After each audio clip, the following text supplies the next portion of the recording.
Betrayed.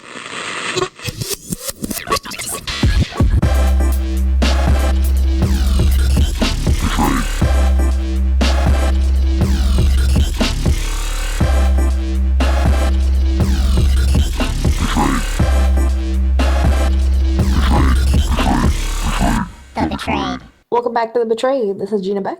This is Drew Williams. Thank you for listening, liking, commenting, and subscribing. I appreciate y'all, especially the reviews on Apple Podcasts. It really means a lot. Yeah, and thank you guys again for always hashtagging that Banana Cats and just like always the continued engagement and support. We really appreciate it. And if you want to come on The Betrayed, go to the description, click on our social media links, and send us a message, and we'll be sure to get back to you. Absolutely. How are you, Drew? I'm doing all right, G. How are you? I'm good. Ready to jump into this podcast. A West Sacramento school worker has been charged of sending vulgar pictures and arranging to have intercourse with a young student. He has been on trial for the past several days, and the stepfather testified about messages between his stepdaughter, himself, and Goler through the social media platform Instagram. The text conversations took place from January 19th to the 20th of this year. He and his wife claimed they used the young woman's Instagram account to message Goler on her behalf after they found the messages between them. They just kind of took over the account and started to pretend to be her. Well, through his stepdaughter's Instagram account, the stepfather asked Goler, what makes me so special? She asked him, and to which the defendant responded, because you was with it. You was so innocent and adorable, he said. So once the defendant had continuously shown, a romantic interest in the minor through flirting and conversation, the stepfather, posing as the girl, asked, are you, trying to be with me? And the defendant responded, do you want me to? So the defendant attempted to obtain the minor's Snapchat and other social media, saying they should use other platforms to continue messaging. And once he was informed her mother had access to her Snapchat account, he declined and insisted on using Instagram, which happens a lot. They want to go to other platforms usually. Almost every chat log that I went through from yours, they always within almost the first couple minutes they already wanted switch platforms, something right. More that they can cover their tracks. The parents contacted local authorities and continued messaging Goler. Well, the defendant had attempted to initiate a meetup, saying he would pick her up from her friend's house. However, that did not happen. According to the stepfather, Goler then pressed him, posing as the young girl, to send horrible, vulgar pictures. And he messaged her asking for pictures of her, top area. And so I don't really want to say it. I don't know who's listening, but you guys get the point.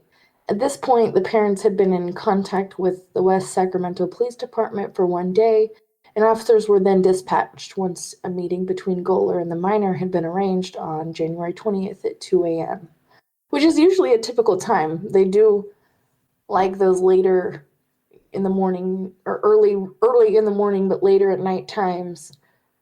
They try to pick the most discreet times, which is usually 2 to 4 a.m. It's most likely when their parents would be asleep too, correct? Right. The girl's stepfather verbally read the messages with his wife and the two officers present. Through the body camera, one of the officers recorded the parents messaging the defendant through their daughter's Instagram account. The defendant agreed to meet the girl at a fast food restaurant near her house late at night once her parents were asleep. Prior to the meeting, the defendant sent the girl a picture of his private part. This was witnessed and recorded by the officer and both of the young girl's parents. Goler arranged to meet her at the fast food restaurant for an encounter, you guys know what I mean, and the officers left the family's house and then confirmed that they had Goler in custody. This was the end of the body cam footage and the stepfather's testimony The judge then stated the trial would resume on Thursday. And I just think that kind of thing can happen all the time. That's the exact reason why in our last episode we talked about social media apps again, and specifically kids doing online school, because I just actually read an article that came out a few days ago, and it's saying how they're able to be on these like on the homework chat lines that is on the online schooling program, and they're able to message the kids through there for some reason. I don't know why that's open to the public or open to scammer, people who like kids. Like, I don't know how else to explain it. They're just sitting there waiting in these little chat rooms, it said. Well, I mean, they're ready to exploit anything they can if it's vulnerable, especially like it seems like none of this they were ready for. But how awesome was it that the parents stepped in like that? I mean, it's the crime's one thing, but it's like that's pretty proactive parenting and stuff like that to actually seize it and take all the evidence and all that. Like, good on them. Right, and they even portrayed as her, and they took it into their own hands to like do what we do, and I think that's amazing. And there's even messages that I get of the similar situations asking what they should do, and I always tell them contact your local law enforcement, because just like with these parents, they will go to your house, they'll take footage, they'll be with you while you have a conversation with them throughout the day. It depends on your area. I'm not saying every area will do things like that, but Well, the other thing too if is if you're if it's an actual instance where the child's been contacted by an adult, there's an actual victim there. So the law enforcement does have to get involved. I don't know how every area handles it though. Like this area went to their house, took video, was with them throughout the days, scheduled a meet with them. That's amazing. That is very hands-on. That's very, let's get this done and get this guy off the streets. And they were loud about it. So I really like to see that. And I hope other areas take notes and do the same. Because I that's the first time I've heard of them actually going to their house and taking footage of chat logs and stuff like that. I've never heard of a story like that. Have you? Not like that before, but maybe it's more standard practice than we realize. Because maybe once there is that end where they've actually contacted a child, and maybe because of the age too, we don't hear public cases about it. I don't know. I'd have to dig more into it. It's very interesting. It's very, like I said, it's good on the parents. What a good catch. It sounds weird to say that, but I mean, good for them. They put a Right. stop to it. Yeah. That's why I like to talk, or that's why we like to talk about articles like this, because you don't hear stuff like this on the news, for one. And for two, it's very informative. Yeah, well, this kind of segues me into another thing with it's kind of along the same ways, but a little more on the dark side, I guess. Police in San Mateo, that's south of San Francisco, about 20 miles, are trying to identify more possible victims of a San Mateo man they said posed online as a teenage girl on Instagram to solicit vulgar photos and videos from teenage boys. Police say 29-year-old San Mateo resident Wei Kit Ching, aka Raymond Ching, portrayed himself as a 15-year-old girl using the name Alicia Harris since at least 2018 to interact with hundreds of boys, mostly in the United States and Europe, for the purpose of soliciting photos of their private areas and videos of them uh, gratifying themselves. San Mateo detectives began an investigation after being contacted by the Eden Prairie Police Department in Minnesota, which was investigating inappropriate online contact with minor that was traced to Ching. Detectives assisted by the ICAC task force, Homeland Security Investigation, served a search warrant to Ching's home on the 4300 block of Camden Avenue. Ching, described as a Chinese national, confessed and was arrested, police said. He was arraigned Thursday on 7 counts of lewd and lascivious acts with a minor, 8 counts of contacting a minor with intent to commit a felony, 1 count of possession of CP, and 7 enhancements of one strike law for offenses, according to the department. Police said Ching targeted white juvenile males ages 25 to 15 with blonde or light brown hair using the name Alicia Harris. The Instagram handles, they're not important. They also said that Xing may have invited a San Mateo juvenile male into his home last December and January. Police are trying to determine if there are more juvenile victims and want to hear from anyone who had online or in-person contact. And we'll leave the link to this so you can see the names. Alicia Harris, Raymond Ching, or Wei Kit Ching. Department said the case is evolving and involves multiple victims and jurisdictions. Anyone with information related to the investigation is asked to contact Detective Sergeant Lee Violet. So this was similar in the fact that someone was trying to take on another identity, but this was a guy posing as a young girl to get boys, which I feel like is a lot more common than we think. I feel like that's like a very, I hate to say this, but a smart way of getting away with it. And I'm so glad and thankful that he got caught. That is, I feel like very rare of someone in that situation to get caught. But where he is at fault is like there's a lot of people who just want pictures, who just want the fantasy in their mind. And what he did is he took it further and wanted to meet in person. Thankfully, because he got caught. So, but I feel like a lot of people probably do this. I mean, look at all the Instagram accounts that there are. In Facebook, I mean, Facebook is a little better at protecting people's identities and making sure that you have a real identity on there.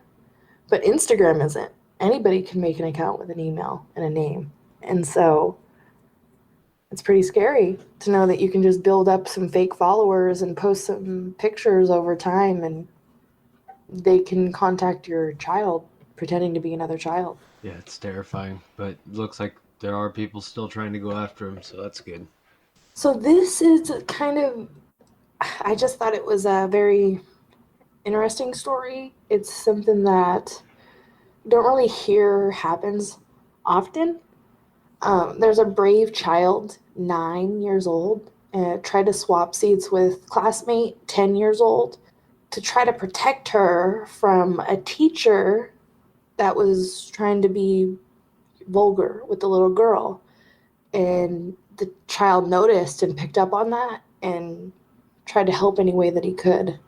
What happened was a 9-year-old child offered to swap seats with their 10-year-old classmate to try and protect her because Logan Bill was accused of turning his classroom at Meadow Lane Elementary School in Ulth, Kansas, into a fetish playground. It is said to have taken the images of unsavory purposes.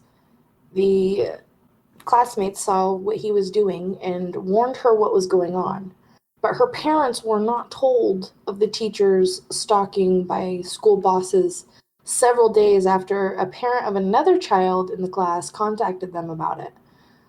Logan Bill has been charged with stalking, which is a misdemeanor, with the girl and her family, so outraged by the small charge that they campaigned for a change in the law. They want new legislation making stalking anyone age 14 or under a far more serious felony offense, with even harsher penalties for criminals who do so while in position of authority, such as teachers. The girl's mom was not named to protect her daughter's identity.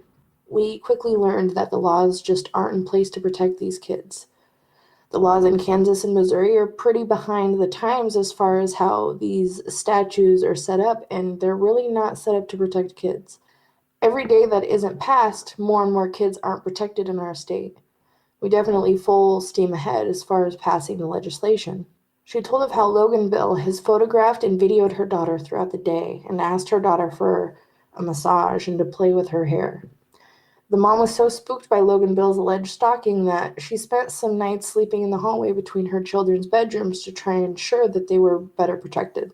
Logan Bill, a teacher of 31 years who has since retired, he behaved inappropriately at other schools also. He is free on bail, and his next court appearance is soon. And I agree. We've said this for a long time, hashtag more punishment Well, I mean, yeah, hashtag more punishment for sexual predators. I mean, the fact that's what the parents are choosing to do, that's what it's all about, right? Getting proactive locally. It seems like state laws, things like that, they're trying to change. Yeah, which I hope, especially now with the movement and everything only getting stronger every day, I hope that can happen everywhere. Yeah, so do I. So this is has to do with bills and new laws that are trying to come through our nation's capital right now. Is encryption the biggest impediment to law enforcement's ability to stop weirdos from attacking children? Or the advocates of the Earn It Act, which would loosen the rules protecting internet services' use of encryption? It most certainly is. The Eliminating Abusive and Rampant Neglect of Interactive Technologies Act, Earn It Act, would create an online commission to prevent the exploitation of children tasked with developing the best practices that the internet services would be required to adhere to and in order to retain the protections of Section 230 of the Communication Decency Act of 1996. Section 230 protects internet services such as Facebook and Twitter from lawsuits over content published on their sites by their users. Following the addition of a manager's amendment by co-sponsor Senator Lindsey Graham that weakens some parts of the bill and leaves the impact of other sections unclear, the Senate Judiciary Committee voted to approve the Internet Act on Thursday. The next steps for the bill is to be voted by the full Senate. The Earn It Act, originally introduced by Senator Richard Blumenthal and Graham, doesn't actually use the word encryption. Both senators denied on Thursday that the bill is intended to interfere with how tech companies use encryption to protect their users' data and communications. The bill creates a 19-member commission to determine what the best practices should be, with 3 mandatory commissionary members: the U.S. Attorneys General, the Secretary of Homeland Security, and the chair of the Federal Trade Commission. Any one of these 3 would be empowered by the guidelines set out in the Internet Act to veto recommended best practices. Given that many U.S. government leaders have had decades-long history of opposition to private use of digital encryption, cybersecurity and privacy advocates fear that the Earn It Act Commission is a wolf in sheep's clothing.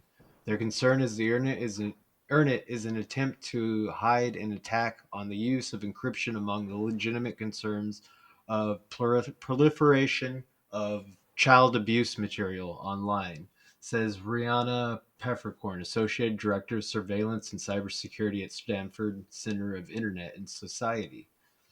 There is a sense of tech companies are too big for their britches, and someone should stick it to them, Peppercorn says. Thanks to the online spread of hate speech, misinformation, and disinformation, Earn will hurt us all, but it won't financially hurt the companies. It won't help catch the bad guys. It's the wrong tool to indulge, and that's an understandable impulse in the year of our Lord 2020. The second bill, the Law Act. The Earn It Act is not the only attempt by lawmakers to restrict the use of encryption, which has become increasingly more commonplace in the aftermath of whistleblower disclosures taken on by Edward Snowden, especially as used in message apps such as iMessage, Signal, WhatsApp, to prevent malicious hackers and government snoops from spying on message content. A second bill, the lawful access to encrypted data, would force tech companies with more than 1 million users to create government accessible backdoors and encryption. This basically, what encryption is what keeps all your stuff private, and it's another barrier to keep hackers and people like that are harvesting personal data.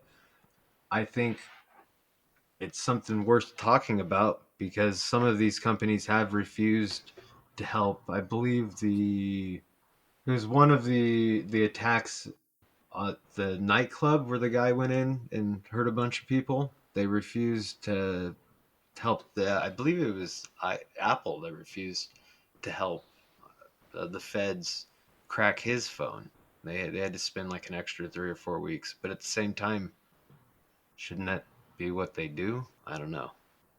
Right, that's scary. That's scary stuff to know that people can have that much access from your information by just, being on your phone or being in an app, right? Yeah, and the thing is, if they build these what they call backdoors, they'll be exploited by hackers. It'll just be Mm. there'll be a set, I guess, a set of data and things like that. There'll be that the government will have, and I mean, governments get corrupt. People hack governments. So how much safe is it really going to make us? I don't know. And the information that they have access to is like our pictures and videos and contacts and passwords, right? Yeah, exactly. Those type of things. That's what they're looking for. Any of those things. So, say if men or women who are targeting, young boys or girls, if they were smart enough to do something like that, they'd have access to all of, people's children's information, right? Yeah, and that's Can you like target a certain, sorry, didn't mean to interrupt you, but can you target like a certain person? Like say you're scrolling through Instagram, right? And someone comes across a young boy or girl and they want to target them. Can, just by coming across their Instagram and liking them like that, can they do something like I that? would guess the average hacker, no, not just through Instagram, but I mean, if your Instagram has a lot of like it's public and has a lot of personal information, they might be able to get stuff through there. Yeah, that's good stuff to know, Yeah. for sure. I think that'll do it for this episode. Thank you for listening, liking, commenting, and subscribing. Until next time, Banana Cats. Banana Cats, much love. Peace.